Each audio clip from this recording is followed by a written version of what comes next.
We're not in the bathroom. Tactics. All right, so overall, I think I did everything right. I think the biggest problem I'm still having, I'm still working on my list, is Scourge is really good at killing buildings.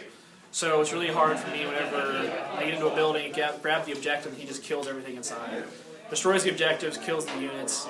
The way he's built his list, he can easily destroy any building in turn. Even the large buildings with 40 hit points, just demolishes them, no problems at all.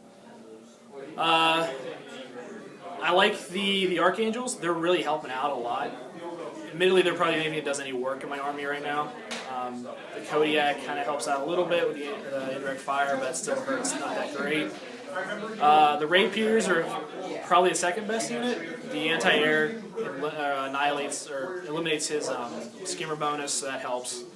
Hit a little easier, and then it's a little hard to wound him, but I'm rolling enough dice that I'm going to get there eventually.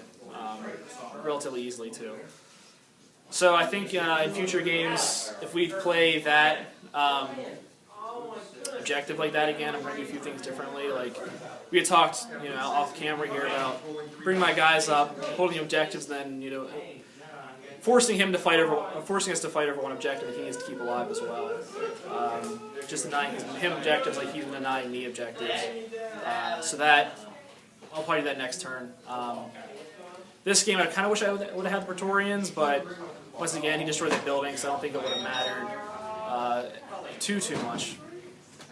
I took the Gladiuses this time. That was another thing I switched up. With the points left over from the Praetorians that I dropped, took the Gladiuses. And those actually seemed like they were doing a lot of work. They helped out a lot.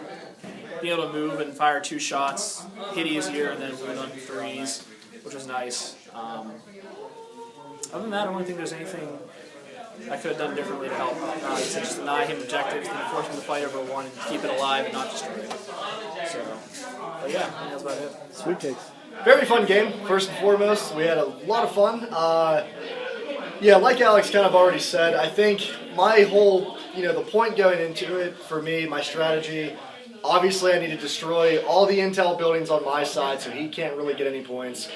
The center building, after he jumped into it basically turn 1, I knew it had to go. As soon as I noticed that he left his side, like his intel buildings that I had to get, once he left them kind of just stranded. I mean, he had, I think, 3 rapiers, not a lot of support really over there. I knew I could kind of, get some of that intel, at least a couple points. So at that point, it was like, okay, well, I don't even need that center objective. So I'm just going to go nuts and blow it up. Luckily, I actually ended up killing all of his guys due to fallen masonry, which I didn't expect. I thought I would have to level the building to get rid of them, but I got a little bit lucky. I don't think I would have done really anything different. I've been playing the same strategy. It's working really well. Stack one side, like all my anti-tank, all my anti-building, my demo 2 stuff. Stack one side, one flank really heavy, demolish buildings. Then the other flank, if it's weak enough, just have my troops go in. Squidbilly, the biggest mistake in that game for me. I went to deck for no reason at all. Like, he had no anti-air that could have done anything from the range. His flyers coming in, he had 17,000 other targets aside from Squidbilly. And I'm like, oh, go to deck for no reason. And I just blew him up, which kind of sucks.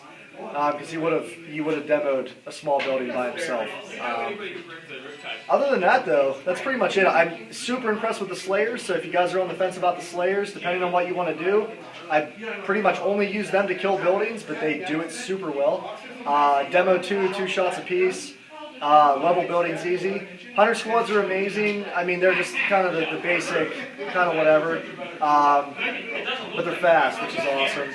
Prowlers never do much for me, but what they do is they take a lot of pressure off of my tanks, because you have to deal with the Prowlers, and there's so many of them that you have to, even one squad of Prowlers at 4 Prowlers apiece per squad, you need 4 tanks to reliably deal with that. So that's 4 tank shots that he's not putting into my actual damage-dealing crazy things. So they're a distraction, but a distraction needs dealt with. So that's why I run them.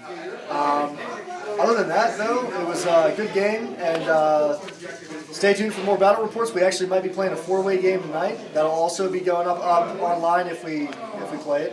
And I hope you guys enjoyed it. Please leave some comments.